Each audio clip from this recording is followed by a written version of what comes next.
স্বাগত খেলা যোগে আপনাদের সাথে আছি খালিদ জামিল। ঘরের মাঠে বাংলাদেশকে পাওয়ারফুল দল ভেবে মিরপুরের কালো রঙের পিচ নিয়ে দুশ্চিন্তায় আছেন ওয়েস্ট ইন্ডিজের হেড কোচ ড্যারেন সামি। চেনা মাঠে কি জয়ের দেখা পাবে টাইগাররা?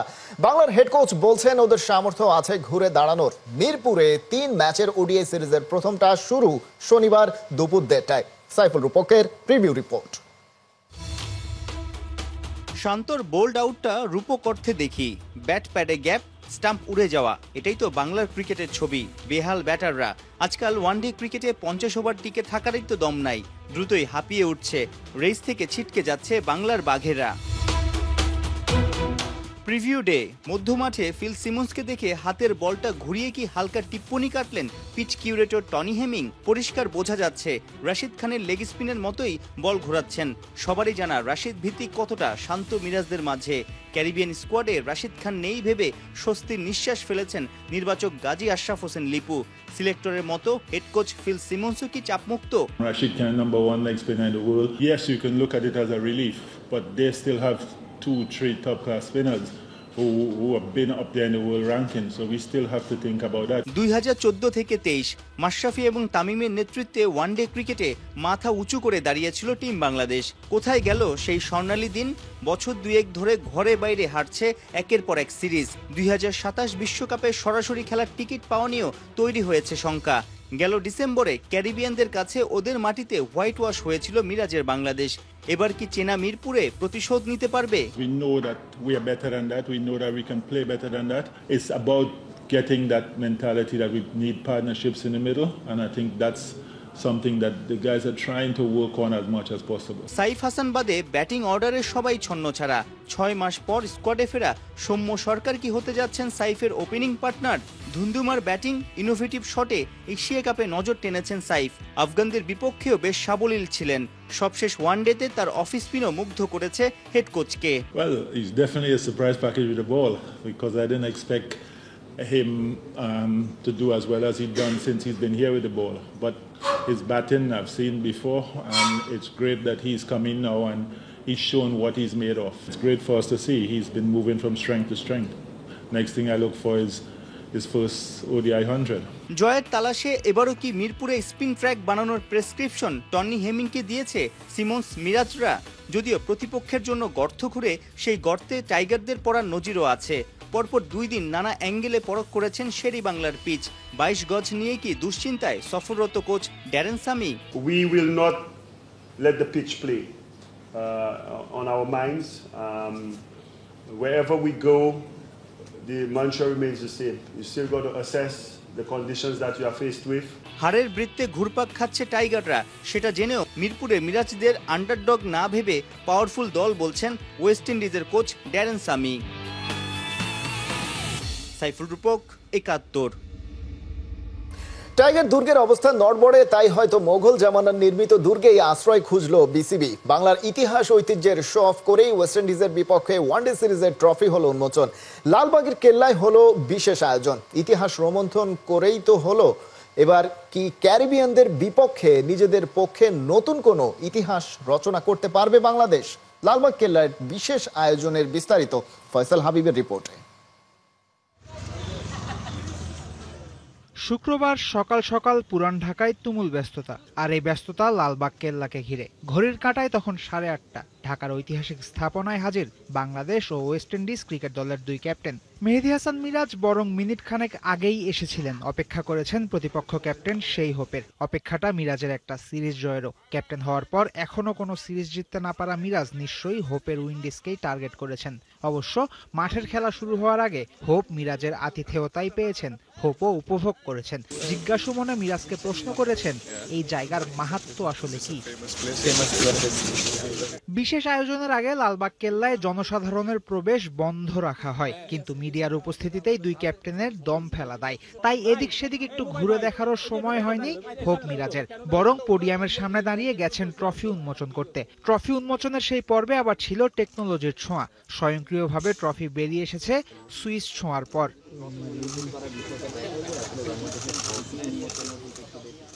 ট্রফি উন্মোচনের পর দুই ক্যাপ্টেন নানা ভঙ্গিতে পোজ দিয়েছেন ট্রফির সাথে।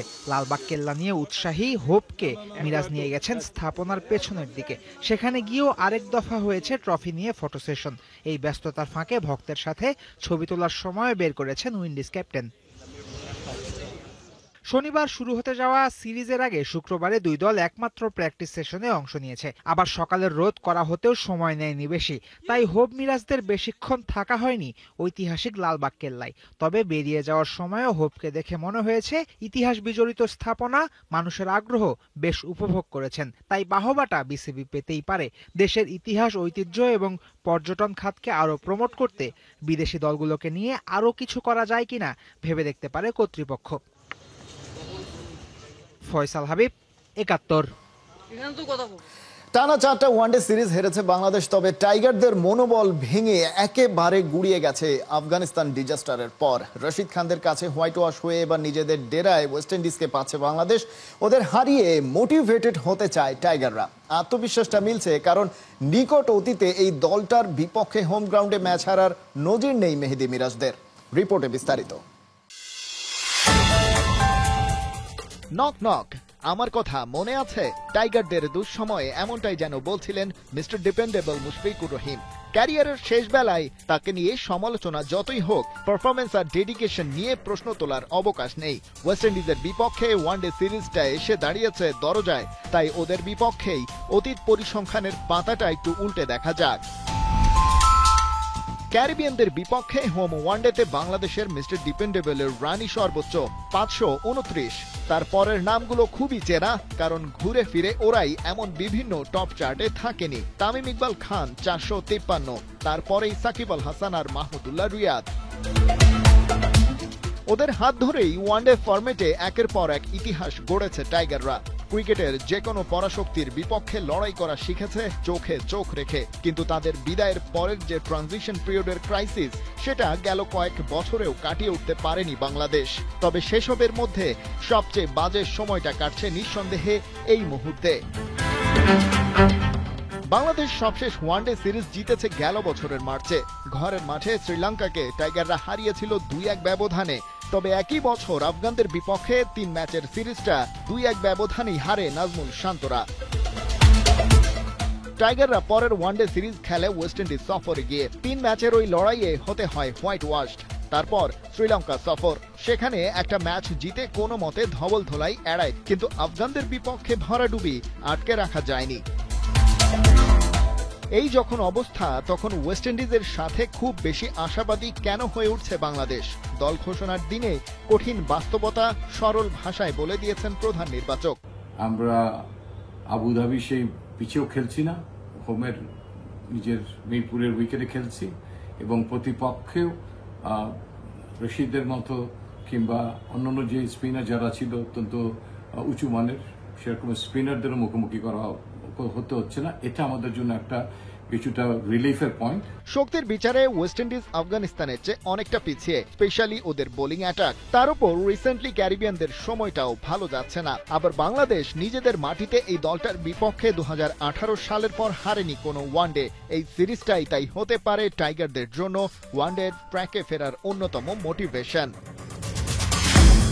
খালিদ জামিল, ৭১। বিমানবন্দরে গালাগাল, মাঠের বাইরে লাঠি হাতে এক দল। বাংলাদেশ ক্রিকেট টিমের প্রতি সমর্থকদের বিদ্বেষমূলক আচরণে বিরক্ত ক্রিকেট বোর্ড। সম্ভাব্য মব সৃষ্টির শুরুটা সার্কাজম ফেসবুক পোস্ট থেকে। ক্রিকেটারদের প্রতি বিরূপ মন্তব্যকে কেন্দ্র করে কেউ কেউ সিরিয়াসলি ভাবছেন প্লেয়ারদের অপদস্থ করার কথা। সোশ্যাল মিডিয়ায় দর্শক ভার্সেস ক্রিকেটার দ্বন্দ্বেও বিরক্ত হেড কোচ ফিল সিমন্স। বিস্তারিত আবু নাইমের রিপোর্টে। ক্রিকেট ভদ্রলোকের খেলা কথাটা প্রায় ভুলেই যেতে বসেছে ভক্তরা। হার জিত মেনে নিয়ে খেলা দেখার মানসিকতা থেকে বের হয়ে লাঠি সোঁটা নিয়ে স্টেডিয়ামে যাওয়ার সে কি পায় তারা। জাকেরের ব্যাটে রান নেই, নাইম শেখ খেলতে পারছেন না। আফগানিস্তানের বিপক্ষে ওয়ানডে সিরিজে হোয়াইট ওয়াশ হয়ে দেশে ফেরার পথে ক্রিকেটাররা শুনেছেন বিদ্রূপ মন্তব্য, তাও আবার পরিবার তুলে। কোনো ক্রিকেটারকে তো গায়ের রং নিয়েও ঠাট্টা করা হয়েছে। ক্রিকেটারদের এমন কঠিন দিনে পাশে এসে দাঁড়িয়েছেন হেড কোচ ফিল সিমন্স। প্রতিবাদ করেছেন বর্ণবাদ বৈষম্যের বিরুদ্ধে। It is not nice to bring racial tones into anything to do with players. I don't care where you're from, where the racial part of it, I am disgusted with against Jackie Ali. That's not nice. Sarcasm করতে গিয়ে মবকে দেওয়া হচ্ছে উস্কানি। Social হ্যান্ডেলে post আর কমেন্টের বন্যায় শুরু হতে পারে আইন নিজের হাতে তুলে নেয়ার মতো অন্যায়। এমন ভাবনা অমূলক নয় মোটেও। ইন্টারন্যাশনাল সিরিজ শুরুর আগে এমন নেতিবাচক মন্তব্য ক্রিকেটারদের জন্য মানসিক বিঘ্নতার কারণ হয়ে দাঁড়াতে পারে নিঃসন্দেহে। আরও বড় অ্যালার্মিং ফ্যাক্ট, বিমানবন্দরে নাইম তাসকিনদের সাথে ঘটে যাওয়া ওই ঘটনা দেশের ক্রিকেট ইতিহাসের জঘন্যতম তো বটেই, ছোটখাটো মক প্র্যাকটিসও বটে। ঘরের মাঠে সিরিজ হচ্ছে আর দর্শকদের এমন নেতিবাচক মন্তব্য নিয়ে স্বস্তিতে নাই ক্রিকেট বোর্ডও। বিমানবন্দরে ক্রিকেটারদের হেনস্থা করা উগ্রদের বিরুদ্ধে অভিযোগ করা হয়েছে আইন শৃঙ্খলা বাহিনীর কাছেও। ফুটেজ দেখে অপরাধী শনাক্তের প্রসেসও চলছে, কারণ দেশের ক্রিকেট ইতিহাসে এমন ঘটনা সাধারণ কোনো বিষয় বলে উড়িয়ে দেওয়ার কোনো সুযোগ নাই। এটাই কি বাংলাদেশ ক্রিকেটের সবচেয়ে বাজে সময়? সিরিজ তো এর আগেও হেরেছে, সমালোচনাও তো হয়েছে, তবে হঠাৎ করে সরেজমিনে এমন উগ্রতার বিশেষ কোনো ফায়দা কি আছে? উত্তরটা অজানা। তবে ক্রিকেট পাগল এই দেশে এমন ঘটনা বেমানানি বটে। সব সমালোচনা পেছনে ফেলে বাংলাদেশ দল ফিরবে আরও শক্তিশালী হয়ে, সেই বার্তাই দিয়ে রাখলেন ক্রিকেটাররা। তবে tiger head coach Phil Simmons বলছেন সোশ্যাল হ্যান্ডেলের পাতায় নয়, তিনি চান সব সমালোচনার উত্তর ক্রিকেটের ওই চিরচেনা 22 গজে। আবু নাইম, ৭১। দেশের ফুটবলের সফল ক্লাব বসুন্ধরার বিরুদ্ধে বেতন বকেয়ার অভিযোগ তুলে চুক্তি বাতিল করেছেন জাতীয় ফুটবল দলের ডিফেন্ডার তারিক কাজী। শুক্রবার সন্ধ্যার পর নিজের ফেসবুক ও ইনস্টাগ্রামে পোস্ট করে খবরটি নিজেই সামনে এনেছেন। 2019 সাল থেকে বসুন্ধরার হয়ে খেলা এই ফুটবলার সেই পোস্টে জানান, গেল 1 বছর ধরেই অনিয়মিতভাবে বেতন পাচ্ছিলেন, কিন্তু পেশাদারিত্ব আর ক্লাবের প্রতি ভালোবাসায় সবকিছু মেনে নিচ্ছিলেন। চূড়ান্ত আর্থিক কষ্টে থাকলেও তা প্রকাশ করেননি। ক্লাবের সাথে চুক্তি বিচ্ছিন্ন করার সেই দীর্ঘ স্ট্যাটাসে তিনি তার সতীর্থ, কোচিং স্টাফ ও সমর্থকদের প্রতি কৃতজ্ঞতা প্রকাশ করেছেন। তবে মৌসুমের মাঝ পথে ক্লাব ছাড়াই কিছুটা বিড়ম্বনায় পড়তে হতে পারে বসুন্ধরা কিংসকে। একই সাথে তারিক কাজীর জাতীয় দলে ডাক পাওয়াটাও হতে পারে কঠিন, কারণ ঘরোয়া ফুটবল না খেললে ফিটনেস ও পারফরমেন্স দেখানোর সুযোগ নেই।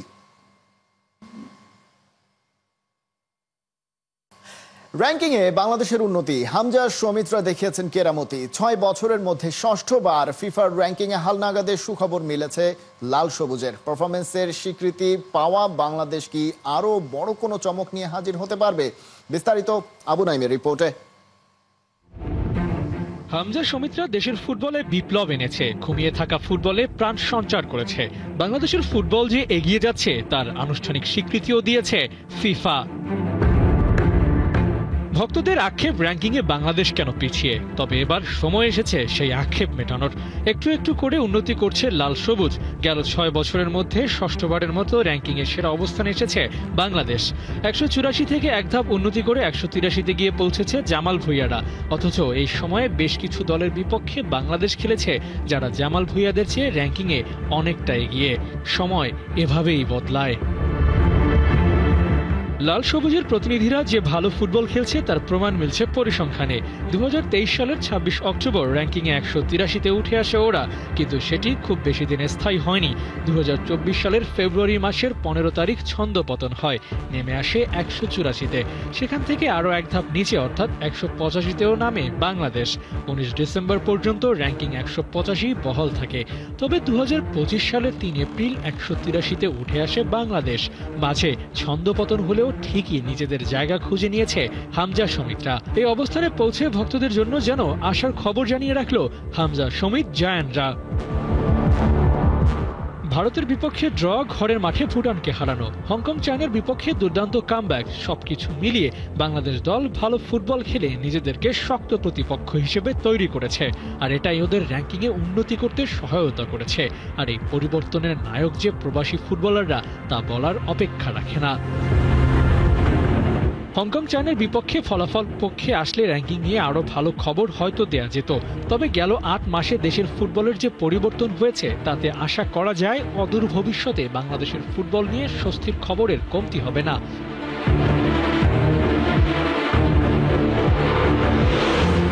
সামনে ভারত ম্যাচ, জিততে পারলে এশিয়ান কাপ খেলতে না পারার আক্ষেপ কিছুটা হলেও ঘুচবে। আবু নাইম, ৭১। এশিয়ার পর নভেম্বরে ইন্টারন্যাশনাল উইন্ডোতে আফ্রিকার দুই দলের বিপক্ষে ফ্রেন্ডলি ম্যাচ খেলবে 5 বারের বিশ্ব চ্যাম্পিয়ন ব্রাজিল। কার্লো আনচেলোত্তি শিশুরা 2026 বিশ্বকাপের প্রস্তুতির অংশ হিসেবে চলতি মাসের ইন্টারন্যাশনাল ব্রেকে এশিয়ার দুই দল সাউথ কোরিয়া ও জাপানের বিপক্ষে ম্যাচ খেলেছিল। প্রথম ম্যাচে 5 বারের বিশ্ব চ্যাম্পিয়নরা সাউথ কোরিয়াকে হারায় 5-0 গোলে। পরের ম্যাচে 2-0 ব্যবধানে এগিয়ে থেকেও জাপানের বিপক্ষে হারে 3-2 গোলে। এবার আফ্রিকান দলের বিপক্ষে লড়াইয়ের মাধ্যমে নিজেদের ঝালিয়ে নিতে চায় আনচেলোত্তির ছেলেরা। 2 বছর আগে সেনেগালের বিপক্ষে 4-2 গোলে হেরেছিল ব্রাজিল। অন্যদিকে তিউনিসিয়ার ইতিমধ্যে বিশ্বকাপে চূড়ান্ত পর্ব নিশ্চিত করে রয়েছে দারুণ ফর্মে। 15 নভেম্বর লন্ডনের এমিরেটস স্টেডিয়ামে সেনেগালের মুখোমুখি হবে ব্রাজিল। এরপর 18 নভেম্বর ফ্রান্সের লিলে মাঠে নামবে তিউনিসিয়ার বিপক্ষে। স্প্যানিশ জায়ান্ট রিয়াল মাদ্রিদের খেলোয়াড়দের জন্য প্রতি মৌসুমেই থাকে এক বিশেষ দিন, যেদিন তারা ক্লাব স্পন্সর থেকে উপহার পান বিলাসবহুল গাড়ি। এবারও সেই ঐতিহ্য বজায় রেখেছে জার্মান অটোমোবাইল ব্র্যান্ড BMW। 4 বছর ধরে তারা রিয়াল মাদ্রিদের অফিসিয়াল পার্টনার হিসেবে খেলোয়াড়দের হাতে তুলে দিয়ে আসছেন দৃষ্টিনন্দন এসব গাড়ি। এই মৌসুমে গাড়ির প্রথম পছন্দ করার সুযোগ পান লস ব্ল্যাঙ্কোস ম্যানেজার শাবি আলোনসো। তিনি বেছে নেন BMW 17, যার দাম প্রায় 1,70,00,000 টাকা। 544 হর্স পাওয়ারের বৈদ্যুতিক এই গাড়ি ঘন্টায় 240 কিলোমিটার বেগে ছুটতে পারে। এই একই মডেল বেছে নিয়েছেন মিলিতাও, কারভাহাল, ভিনিসিয়াস, এমবাপে সহ আরো অনেকে। অন্যদিকে দ্বিতীয় সর্বাধিক পছন্দের গাড়ি ছিল BMW XM। 748 হর্স পাওয়ারের এই মডেলটির দাম প্রায় বাংলাদেশি টাকায় 2,50,00,000-এরও বেশি।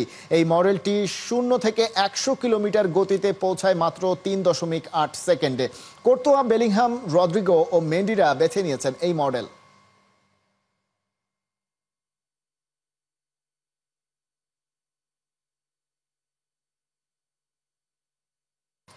এই ছিল এখনকার খেলা যোগে। সরাসরি সংবাদ অনুষ্ঠান দেখতে চোখ রাখুন 71-এর ফেসবুক পেজে এবং সাবস্ক্রাইব করুন 71-এর ইউটিউব চ্যানেল। 71-এর সাথেই থাকুন।